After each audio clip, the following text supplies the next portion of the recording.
네, 반갑습니다. 이 시간 예배의 자리에 오신 여러분들을 진심으로 환영하고 축복합니다. 오늘은 아비가일의 지혜라는 제목으로 함께 은혜를 나누겠습니다. 일반적으로 지식과 지혜는 크게 구별하지 않고 사용이 되는데 둘 사이에는 차이가 조금 있습니다. 지식은 한마디로 아는 것 이렇게 표현할 수 있고, 지혜라는 것은 알고 있는 그것을 활용하여 슬기롭게 사용할 수 있는 것, 이것을 지혜라고 부릅니다.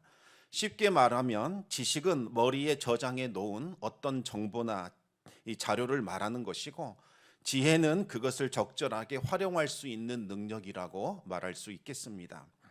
옛날에 지식이라는 아이와 또 지혜라는 아이, 두 아이가 산에 놀러 갔다가 그만 호랑이를 만나게 됩니다. 이 지식인은 과연 호랑이에게서 벗어날 수 있을까 계산해 봤습니다. 그랬더니 계산 결과는 아주 절망적이었습니다. 아무리 빨리 도망칠지라도 100m 이내에서 호랑이에게 잡혀 먹힌다는 것을 알게 됩니다. 그런데 지혜는 살아보겠다고 옆에서 끈을 다부지게 메고 있었습니다. 그 모습을 본 지식이 지혜에게 이렇게 말합니다. 야, 아무리 그래봤자 아무 소용없어. 계산해 보니까 우리 100m도 못 가서 호랑이에게 잡혀 먹히게 될 거야. 그 말을 들은 지혜가 이렇게 대답을 합니다. 네 말이 맞다. 하지만 나는 너보다 한 발짝만 앞서면 달리면 된다. 이렇게 말을 했다는 거지요. 이 성경에서 말하는 지혜는 이 생명과 직결되어 있는 그와 같은 것을 말하는 경우가 많습니다. 지혜가 어떤 일을 할까요? 지혜는 멸망과 죽음에서부터 생명을 구해내는 일, 그와 같은 일을 하는 것이 바로 지혜입니다. 지혜는 생명을 주시기 위하여 하나님께서 베풀어 주시는 선물이자 은사입니다.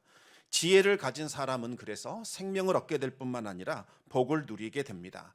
우리 함께 잠언 3장 18절 말씀 같이 한번 읽겠습니다. 지혜는 그 얻은 자에게 생명나무라.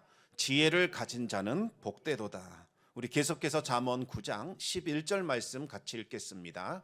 잠언 9장 11절입니다. 나 지혜로 말미암아 내 날이 많아질 것이요 내 생명의 해가 내게 더하리라. 아멘.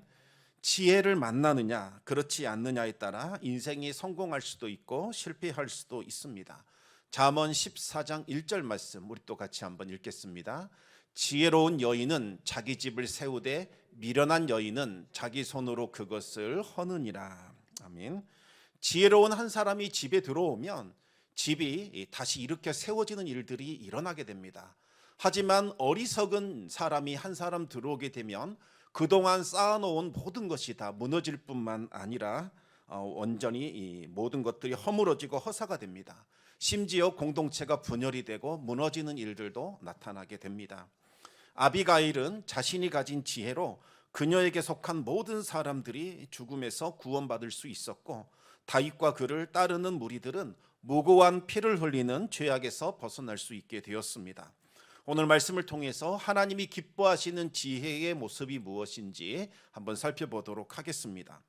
지금 다윗을 따르고 있는 사람들은 장정들만 600명이었고 그를 따르는 식구들까지 다 합치면 대략 2,000명이 넘어서는 큰 집단이었습니다. 다윗에게는 이들을 먹여 살려야 하는 막중한 책임감이 있었습니다. 하지만 이 사울의 추적을 피하면서 많은 무리들을 이끈다는 것은 결코 쉬운 일은 아니었습니다. 다윗은 자신이 속한 유다 지파에 있는 마온 광야에서 해결사 노릇을 하면서 이 식량 문제를 해결하려고 했습니다. 이 마온 광야에는 목축업자들이 많았습니다. 이곳에는 양떼를 먹인 풀들이 많았던 거지요. 하지만 또 이곳에는 광야의 약탈자들과 맹수들이 출몰하는 위험 지역이기도 했습니다. 이 광야의 약탈자들과 맹수들이 양떼들을 약탈했을 뿐만 아니라 그들을 지키는 양치기들의 생명까지도 해치는 그와 같은 일들이 있었습니다. 다윗은 이미 어렸을 때부터 멀리서 이 양치기 생활을 했기 때문에 이와 같은 위험에 대해서 잘 알고 있었습니다. 그래서 다윗은 마온 지역에 가서 그 어려움들을 해결해 주는 해결사 역할을 하면서 그들로부터 식량을 얻어 당장의 위기에서 벗어나고자 하는 그와 같은 계획을 세웠습니다. 다윗이 온 후로는 실제로 이 양치기들은 더 이상 광야의 약탈자들과 맹수의 위험을 느낄 필요가 없게 되었습니다. 다윗과 그를 따르는 추종자들이 밤낮으로 그들을 지켜줬기 때문입니다. 그러던 중에 아주 좋은 소식이 하나 들려오게 되었습니다. 바로 그 지역에 있는 가장 큰 부자였던 나발이 양털을 깎는 그와 같은 잔치를 벌인다는 겁니다. 나발은 양 3,000마리, 이 염소 1,000마리를 거느린 아주 큰 부자였습니다. 목축업을 하는 사람에게 양털을 깎는 것은 마치 농부가 1년 농사 마치고 이제 추수하는 그와 같은 일입니다. 이 큰 기쁨의 잔치가 열리게 되죠. 그래서 이날에는 지나가는 나그네들도 불러 모아 먹을 것을 나눠 주었습니다. 비록 나발과 다윗이 정식 계약을 체결하지는 않았지만 다윗은 광야의 약탈자들과 맹수들로부터 이 나발의 양떼들을 안전하게 지켜줬습니다. 그래서 나발은 양이나 염소를 한 마리도 잃지 않는 아주 큰 은혜를 다윗에게 입게 됩니다. 나발은 다윗이 베풀었던 은혜에 대해서 이미 잘 알고 있었습니다. 그렇다면 나발은 다윗과 그를 따르는 사람들을 큰 기쁨의 잔치에 초청해서 마땅히 음식도 먹이고 선물을 줘야만 했습니다. 하지만 아무리 기다려도 감감무소식이었습니다. 기다림에 지친 다윗은 어쩔 수 없이 소년 10명을 보내어서 나발에게 먹을 것을 달라고 요청하게 됩니다. 얼마를 주십시오. 그렇게 정하지 않고 마음에 내키는 대로 음식을 달라고 그렇게 부탁했던 겁니다. 하지만 나발은 생각해 보지도 않고서 단번에 거절해 버렸습니다.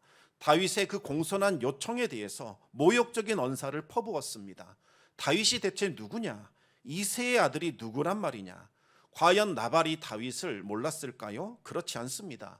이미 골리앗을 무너뜨리고 이스라엘을 구원했던 이 다윗의 명성은 온 이스라엘에게 널리 퍼진 상태였습니다. 심지어 블레셋 사람들도 다윗에 대해서 잘 알고 있었습니다. 그런데 다윗의 지파에 속하 있는 이 나발, 어떻게 보면 다윗과 한 지파라고 할 수 있는 나발이 다윗을 몰랐다. 이것은 말도 안 되는 일입니다. 나발은 다윗을 업신여기면서 조롱했습니다. 요즘에는 주인에게서 억지로 떠나는 종들이 있다고 하던데 다윗도 그런 부류가 아니겠느냐 이렇게 조롱한 겁니다. 사울의 핍박을 피해 도망쳐 다니는 다윗을 마치 주인에게서 도망친 종에 빗대면서 모욕을 가한 겁니다. 나발은 주인을 배반하고 도망친 이 종놈에게 어찌 내 양식을 주겠느냐면서 그렇게 모욕하며 단번에 거절해 버렸습니다. 이 모욕을 당한 소년들은 돌아오자마자 다윗에게 나발의 말을 그대로 전하게 됩니다. 다윗은 극심한 모멸감과 함께 피가 거꾸로 치솟는 분노를 느꼈습니다. 어떤 고민이나 갈등도 하지 않고 다윗은 400명의 부하들에게 당장 칼을 차라 명령한 후에 곧바로 나발을 치기 위하여 떠났습니다. 우리 함께 사무엘상 25장 21절과 22절 말씀 같이 읽겠습니다. 다윗이 이미 말하기를 내가 이 자의 소유물을 광야에서 지켜 그 모든 것을 하나도 손실이 없게 한 것이 진실로 허사라. 그가 악으로 나의 선을 갚는도다. 내가 그에게 속한 모든 남자 가운데 한 사람이라도 아침까지 남겨두면 하나님은 다윗에게 벌을 내리시고 또 내리시기를 원하노라 하였더라. 일반적으로 다윗은 전쟁에 나가기 전에 늘 하나님께 먼저 하나님의 뜻을 구했습니다. 그런데 지금 다윗의 마음은 이미 혈기와 분노와 복수심에 사로잡혀 있었기 때문에 하나님의 뜻을 구하지 않았습니다. 오로지 나발을 진멸을 하여 보복하는 것, 그것 말고는 전혀 다른 생각을 할 수가 없었습니다. 심지어 나발에게 보복하는 일을 행하지 않으면 하나님께서 나에게 벌을 내리실 것이라고 맹세까지 했습니다. 다윗은 돌이킬 수 없는 저주의 맹세를 한 겁니다. 바로 지금 이 순간이 다윗에게 찾아온 가장 위험한 위기의 순간입니다. 만약 다윗이 나발과 그에게 속한 모든 것들을 진멸시켰다면 이전에 복수심에 사로잡힌 사울이 놉당에 거주하고 있었던 85명의 제사장과 그들의 가족과 가축들을 모조리 진멸시켰던 그것과 전혀 다를 바가 없어지게 되는 거죠. 400명의 용사들이 무고한 사람들을 칼로 도륙한다면 다윗은 치명적인 결함을 갖게 되어 이스라엘의 통치자가 될 수 없는 그와 같은 상황에 내몰리게 될 겁니다. 더군다나 이 나발은 다윗과 같은 유다 지파 사람입니다. 이 장차 유다 지파는 다윗에게 가장 큰 힘이 되어줄 수 있는 지파입니다. 그런데 다윗이 분노를 이기지 못해서 나발과 그에게 속한 모든 것을 멸절시킨다면 유다 지파는 다윗에게 등을 돌릴 것이 뻔합니다. 어찌 다윗을 믿고 따를 수 있겠습니까? 그런데 다행스럽게도 하나님은 아비가일을 통해서 다윗의 보복을 막아 주셨습니다. 우리 함께 사무엘상 25장 14절에서 17절까지 말씀을 같이 읽겠습니다. 하인들 가운데 하나가 나발의 아내 아비가일에게 말하여 이르되 다윗이 우리 주인에게 문안하러 광야에서 전령들을 보냈거늘 주인이 그들을 모욕하였나이다. 우리가 들에 있어 그들과 상종할 동안에 그 사람들이 우리를 매우 선대하였으므로 우리가 다치거나 잃은 것이 없었으니 우리가 양을 지키는 동안에 그들이 우리와 함께 있어 밤낮 우리에게 담이 되었음이라. 그런즉 이제 당신은 어떻게 할지를 알아 생각하실지니 이는 다윗이 우리 주인과 주인의 온 집을 해하기로 결정하였음이니이다. 주인은 불량한 사람이라 더불어 말할 수 없나이다 하는지라. 하인 가운데 한 사람이 여주인 아비가일에게 달려가서 나발이 다윗을 크게 모욕한 이 사건에 대해서, 그리고 나발이 지금 분노하여 나발을 치러 오고 있다는 사실을 알리게 됩니다. 그리고 또 다윗의 부하들에게 안전하게 보호받았음에도 불구하고 나발이 다윗에게 베푼 은혜를 원수로 갚았다는 사실까지 알리게 됩니다. 나발은 불량한 사람인지라 더불어 말할 수 없기에 어쩔 수 없이 여주인인 이 아비가일을 찾아올 수밖에 없었다. 이와 같은 사정을 알리게 됩니다. 하인의 말을 들은 아비가일은 이 사태가 얼마나 심각한지를 깨닫고 즉시 대처하게 됩니다. 다윗의 분노를 진정시키고자 다윗이 요청했던 음식을 서둘러 마련하게 됩니다. 아비가일은 떡 200덩이, 포도주 2가죽 부대, 요리를 한 양 5마리, 볶은 곡식 5세야, 건포도 백송이, 무화과 뭉치 200개를 나귀 위에 싣고는 곧장 다윗에게로 보냈습니다. 그리고 나서 아름답게 단장한 후에 다윗을 맞이하러 나섰습니다. 아비가일은 다윗을 보자마자 급히 말에서 내려 다윗 앞에 엎드려 얼굴을 땅에 대고 절했습니다. 이 얼굴을 땅에 대는 행위는 죄인이나 종이 취하는 가장 낮고 굴욕적인 자세라고 할 수 있겠습니다. 아비가일은 먼저 자신의 잘못을 시인함으로써 다윗의 상한 마음을 풀어주려고 노력했습니다. 남편 나발이 저지른 죄악을 자신의 탓으로 돌리면서 용서를 구했던 겁니다. 그리고 다윗을 향하여서는 나의 주라고 불렀는데 이 주라는 표현이 무려 28번이나 계속해서 반복해서 나오고 있습니다. 아비가일은 자신의 남편이 나발이라는 이름처럼 어리석은 사람이라는 것을 강조했습니다. 나발이라는 이름의 뜻은 바보라는 의미를 가지고 있습니다. 실제로 정말 이 사람의 이름이 나발이었는지 아니면 다른 이름이 따로 있었는지 그것은 알 수 없습니다. 아무리 부모가 자식의 이름을 지을 때 자식이 좀 부족하다 할지라도 바보라고 이름을 지을 리는 없기 때문입니다. 아마도 본 이름이 있었는데 얼마나 그의 인격이 불량하고 교만하고 악했던지 실제 이름은 다 사라지고 사람이 그 사람을 부를 때는 저 바보, 나발 이렇게 불렀던 것이 아닐까, 그렇게 별명이 이름을 대신하게 되었던 것 같습니다. 아비가일은 어리석은 사람이 내뱉은 그 어리석은 말에 굳이 분노나 복수심을 갖지 말아 주십시오, 그렇게 다윗에게 요청을 합니다. 그러면서 아비가일은 다윗이 다시 붙잡아야 할 중요한 이 핵심에 대해서 알려줬습니다. 그것은 바로 여호와 하나님입니다. 나발의 말에 격분한 순간부터 다윗은 하나님에 대해서 전혀 생각하지 않았습니다. 오로지 나발을 죽이는 것, 자신이 받은 그 수치와 모욕을 씻어내는 것, 그것만 생각하고 있었던 거지요. 그런데 아비가일이 지금 다윗의 길을 막아선 것은 지금 눈에 보이는 이 하찮은 요종이 아니라 바로 다윗을 지켜주시는 하나님이십니다. 이렇게 말하자 다윗의 정신이 번쩍 들게 됩니다. 지금 눈에 보이는 것은 한 여인 아비가일이 가로막고 서 있는 것처럼 보이지만 아비가일은 말합니다. 지금 나를 이곳에 보낸 것은 하찮은 요종이 아니라 바로 당신이 섬기는 여호와 하나님, 하나님께서 나를 보내셔서 당신을 맡고 계신 겁니다. 이렇게 말을 했던 겁니다.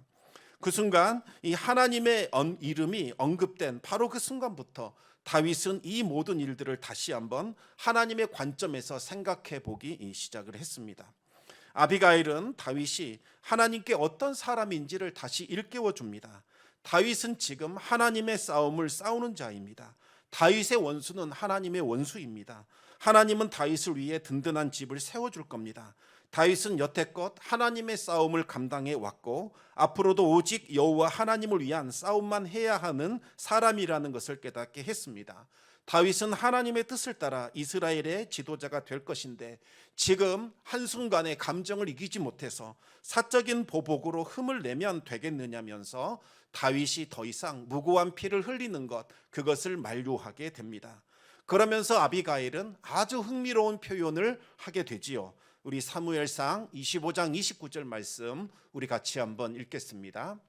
사람이 일어나서 내 주를 쫓아 내 주의 생명을 찾을지라도 내 주의 생명은 내 주의 하나님 여호와와 함께 생명싸개 속에 쌓였을 것이요 내 주의 원수들의 생명은 물매로 던지듯 여호와께서 그것을 던지시리이다.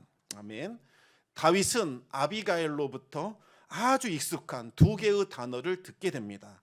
그것은 바로 생명싸개와 바로 물매라는 단어입니다. 이 생명싸개와 물매는 목동이 양치기들이 간직했던 아주 소중한 물건입니다. 목동은 양들이 잘 있는가 그렇지 않는가 점검할 때마다 양들의 숫자를 세었습니다. 각각의 양에 해당되는 돌멩이 하나씩을 이 주머니 싸개에 집어넣어서 양들의 하나하나 그렇게 소중하게 보관을 했습니다. 이 양들에 해당하는 이 돌멩이가 싸개 안에 들어가 있다는 것은 이 양의 생명이 다윗의 보호 아래에 있다는 것, 이것을 보여주는 거죠. 그와 마찬가지로 하나님 역시 다윗의 생명을 싸개 속에 쌓아서 하나님의 품속에 고이 간직하고 있다. 이와 같은 사실을 알렸던 겁니다. 지금 다윗은 늘 위태로움 가운데 있었습니다. 언제 사울이 자신을 죽일지 모르는 그와 같은 위험한 상황 속에 있었던 겁니다. 그런데 아비가일의 말을 통해서 정말 다윗은 하나님이 나의 생명을 하나님의 생명 싸기 안에 집어넣고 하나님 품속에서 나를 품어주시는구나, 그와 같은 은혜를 기억하게 됩니다. 자신이 생명을 걸고 자신의 양떼들을 돌보고 지켰던 것처럼 하나님께서 지금 다윗의 생명을 지켜주고 있다는 사실을 이 단어를 통해서 깨닫게 된 겁니다. 반면에 이 물맷돌은 보관하는 것이 아니라 던질 때 사용하는 물건입니다. 대적들이나 맹수가 나타나면 양치기들은 이 물매에 물맷돌을 집어넣어 던지게 됩니다. 한 번 던져진 물맷돌은 저 멀리 날아가서 두 번 다시 돌아오지 못하게 되는 거지요. 다시 말하면 다윗을 대적하는 그 원수들은 하나님이 물맷돌 삼으셔서 하나님의 물매에 해당되는 그것에 집어넣고 저 멀리 던져서 다시는 돌아오지 못하도록 멸망하게 될 것이라는 그와 같은 의미입니다. 마찬가지입니다. 하나님께서 다윗을 대적하는 나발이나 사울이나 다 하나님께서 물맷돌처럼 그들을 멀리 집어 던질 것이고 그들은 하나님의 친히 원수 갚음에 의하여 멸망되게 될 것이라는 이야기입니다. 굳이 다윗이 자신의 손을 들어 무고한 피를 흘리는 죄악을 저지를 필요가 없다, 그렇게 아비가일이 말하고 있는 겁니다. 아비가일은 이 생명싸개와 물맷돌의 비유를 통해서 다윗이 과거 양치기 시절에 하나님만을 의지했던 일들, 그와 같은 추억을 떠올리도록 했습니다. 그리하여 다윗은 과거 양치기 시절 때와 같이 오직 하나님 한 분만을 바라보고 의지할 수 있는 믿음이 다시 회복이 되었습니다. 아비가일이 가진 지혜는 어떤 뛰어난 언변도 아니었고 자신을 과감하게 낮추고 다윗을 높이는 겸손함도 아니었습니다. 아비가일은 다윗이 분노와 복수심에서 벗어나 다시 하나님을 바라보고 하나님을 기억할 수 있도록 도와주었습니다. 하나님의 관점에서 자신의 상황과 처지를 돌아보며 해석할 수 있는 그와 같은 분별력을 가질 수 있도록 도왔던 거지요. 그리하여 다윗은 자신의 본 모습을 다시 되찾게 되었고 자신이 걸어가야 할 길이 무엇인지 분명히 깨닫게 되었고 그 길을 다시 걸어갈 수 있게 되었습니다. 이것이 바로 아비가일이 가진 지혜였습니다. 다윗은 아비가일의 지혜를 높이고 칭찬하게 됩니다. 사무엘상 25장 32절에서 34절까지 말씀 우리 같이 읽겠습니다. 다윗이 아비가일에게 이르되 오늘 너를 보내어 나를 영접하게 하신 이스라엘의 하나님 여호와를 찬송할지로다. 또 내 지혜를 칭찬할지며 또 내게 복이 있을지로다. 오늘 내가 피를 흘릴 것과 친히 복수하는 것을 내가 막았느니라. 아멘. 나를 막아 너를 해치지 않게 하신 이스라엘의 하나님 여호와의 살아계심을 두고 맹세하노니 내가 급히 와서 나를 영접하지 아니하였더면 밝은 아침에는 과연 나발에게 한 남자도 남겨두지 아니하였으니라 하니라. 아멘. 만약 아비가일이 신속하고 지혜롭게 행동하지 않았더라면 밝은 아침이 될 때에는 나발과 그에게 속한 모든 사람들은 멸절되었을 겁니다. 그리고 다윗은 무고한 자의 피를 흘려 생명을 빼앗는 살인의 죄악을 저지르게 되고 다윗의 손은 무고한 피로 더러워졌을 겁니다. 그뿐만 아니라 다윗은 하나님의 뜻을 묻고 하나님을 의지하기보다는 자신의 혈기와 분노에 이끌려 사적인 보복을 저지르는 그와 같은 자가 되었을 겁니다. 그렇게 된다면 우리가 다음 시간에 읽게 될 사무엘상 26장에 나오는 사울을 죽일 수 있는 두 번째 기회가 주어졌을 때에 다윗은 사울을 향한 분노와 혈기와 충동을 절제하지 못하고 자신의 손으로 사울을 죽이는 죄악을 저질렀을지도 모르는 일입니다. 하지만 이 아비가일의 지혜로운 말과 행동으로 다윗은 하나님을 다시 기억할 수 있었고 하나님이 주시는 힘과 능력으로 내면에서 끓어오르는 그 분노와 복수심을 억누를 수 있었습니다. 그 결과 다윗은 사울을 죽일 수 있는 두 번째 기회가 찾아왔을 때 다윗은 사울의 생명에 일절 손대지 않았고 하나님께 보복을 온전히 내어 맡기는 그와 같은 믿음의 모습을 보여주게 됩니다. 아비가일이 이와 같은 일을 행할 수 있었던 것은 그녀에게는 생명을 소중히 여기는 그와 같은 아름다운 마음이 있었기 때문입니다. 아비가일은 생명과 평화를 위해서라면 얼마든지 머리를 땅에 댈 수 있었고 격분한 권력자 앞에 자신의 생명을 내걸고 서야 하는 두려움도 감당할 수 있었습니다. 그리하여 아비가일은 하나님이 주신 지혜를 유감없이 발휘하여 처참한 살육과 무고한 희생을 막아낼 수 있었습니다. 여러분, 하나님은 어떤 사람에게 하늘에 속한 지혜를 주실까요? 우리 함께 잠언 9장 10절 말씀을 같이 한번 읽겠습니다. 여호와를 경외하는 것이 지혜의 근본이요 거룩하신 자를 아는 것이 명철이니라. 하나님은 하나님을 경외하는 사람, 생명을 소중히 여기는 사람, 하나님의 사랑을 실천하는 사람에게 하늘에 속한 지혜를 부어주십니다. 내 감정에 휩쓸리지 아니하고 나의 이 명예를 다시 회복시키고자 사적인 보복심에 이끌려 자신의 뜻대로 행하지 않고 그 순간에도 무릎 꿇어 하나님께 기도하며 하나님의 뜻을 분별하며 하나님의 지혜를 사모하는 바로 그 사람에게 하늘에 속한 지혜가 부어진다는 말씀입니다. 하나님께서 주신 그 지혜로 죽어가는 자들을 살리고 고치고 회복하는 일들이 그 사람을 통해 일어나게 되는 겁니다. 하나님은 이 일이 일어난 후 10일 뒤에 다윗을 모욕했고 수치를 주었던 나발을 쳐서 죽게 하셨습니다. 다윗이 받았던 그 수치와 모욕을 하나님께서 대신 갚아주신 겁니다. 이 소식을 들은 다윗은 하나님을 높여 찬송하게 됩니다. 우리 함께 사무엘상 25장 39절 말씀 같이 읽겠습니다. 나발이 죽었다 함을 다윗이 듣고 이르되 나발에게 당한 나의 모욕을 갚아주사 종으로 악한 일을 하지 않게 하신 여호와를 찬송할지로다. 여호와께서 나발의 악행을 그의 머리에 돌리셨도다 하니라. 다윗이 아비가일을 자기 아내로 삼으려고 사람을 보내어 그에게 말하게 하매.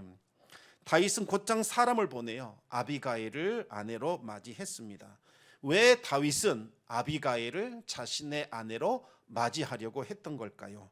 다윗은 지혜와 믿음을 가진 아비가일을 통해서 언제나 하나님만을 기억하고 하나님과 동행하기를 원했기 때문입니다. 아비가일이라면 자신이 가야 할 길 분명히 가르칠 수 있는 분별력과 지혜가 있을 것이라고 생각을 했던 겁니다. 아비가일은 다윗의 청혼을 받아들임으로써 자신이 했던 모든 말과 행동이 단순히 위기를 모면하기 위한 임기응변이 아니라 하나님에 대한 신실한 믿음과 지혜에서 나온 아름다운 행위였다는 것을 증명하게 됩니다. 왜냐하면 도망자 신세인 다윗의 아내가 된다는 것은 영화를 누리는 일이 아니라 생명을 내거는 아주 위험한 모험이었기 때문입니다. 하나님께서 다윗을 통하여 하나님의 통치를 이루어 가실 것이다. 하나님께서 다윗을 통하여 하나님의 영광을 드러낼 것이다. 이와 같은 믿음이 없다면 다윗의 아내가 되는 것은 결코 불가능한 일이라 볼 수 있겠습니다. 다윗은 아비가일을 아내로 맞이함으로써 이제 다윗은 가장 부끄럽고 어리석었던 때를 잊지 않고 기억할 수 있게 됩니다. 그리하여 다윗은 모든 일에 가장 먼저 하나님의 뜻과 하나님의 나라를 구하는 자가 되었고 하나님의 뜻에 순종하는 지혜로운 삶을 살 수 있게 됩니다. 아비가일은 단순히 나발의 아내였다가 다윗의 아내가 된 그와 같은 여자가 아닙니다. 아비가일은 자신의 지혜로 무익한 처참한 살육을 막아냈고 다윗이 왕이 되는 그 길을 열어준 바로 지혜로운 하나님께서 보내주신 여인이었습니다. 아비가일이라는 이름은 아버지의 기쁨, 이와 같은 뜻을 가지고 있습니다. 아버지가 기뻐하는 사람, 자랑스럽게 여기는 사람이라는 의미입니다. 여기에서 아버지는 육신의 아버지이기도 하지만 동시에 하늘에 계신 아버지 하나님을 의미하기도 합니다. 하나님은 하나님의 뜻을 분별하고 하나님의 뜻에 순종하는 지혜로운 사람을 기뻐하시며 그 사람을 자랑스럽게 여겨주신다는 말씀입니다. 그리고 지혜로운 사람에게는 언제나 하나님이 주시는 기쁨과 즐거움이 차고 넘치게 된다는 의미이기도 합니다. 사랑하는 성도 여러분, 오직 여호와 하나님 한 분만을 경외하고 거룩하신 하나님과 동행하시기 바랍니다. 그것이 바로 지혜입니다. 그 지혜가 나 자신을 살리고 우리 가족을 살리고 우리 교회와 공동체와 우리에게 속한 모든 사람을 살리게 될 겁니다. 오늘 하루도 앞으로 또 한 주간의 삶도 하나님과 동행하며 겸손히 하나님께 뜻을 묻고 하나님 뜻에 순종하는 복되고 아름다운 삶을 살아갈 수 있기를 우리 주님의 이름으로 축원합니다. 이 시간 우리 같이 기도하기를 원합니다. 지혜로운 한 사람, 그 사람이 한 공동체를 살리고 그가 속한 교회와 심지어 나라와 민족까지 살리게 됩니다. 지금 필요한 것은 지식이 많은 사람, 학식이 뛰어난 사람이라기보다는 하나님을 경외할 줄 아는 하나님이 함께 하시는 지혜로운 한 사람, 바로 이 아비가일과 같은 여인이라고 할 수 있겠습니다. 우리가 하나님을 경외하며 하나님의 뜻에 순종하는 삶을 살아갈 때에 하나님은 우리에게 하늘에 속한 지혜를 부어주셔서 살리고 고치고 회복시키는 일들을 이루어 주실 것입니다.